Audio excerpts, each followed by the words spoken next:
अभी बज रहे हैं शाम के अप्रॉक्स 4:30 टू 5 के बीच का टाइम है। मैं कॉलेज से वापस आ रही थी और मुझे ये इतना अमेजिंग सा क्लाउड दिखा।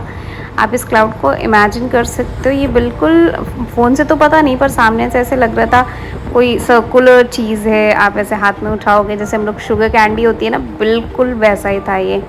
मैंने इसको शूट किया। आप फ्लाइट वगैरह में आपने देखा होगा बहुत सारे क्लाउड्स ऐसे आपको दिखते रहते हैं ना, बिल्कुल वैसा ही दिख रहा था। और बहुत सारे भी क्लाउड थे बट क्योंकि मैं ऑन द वे थी तो वो शूट करना मुश्किल था, बट ये बहुत ही सुंदर लग रहा था।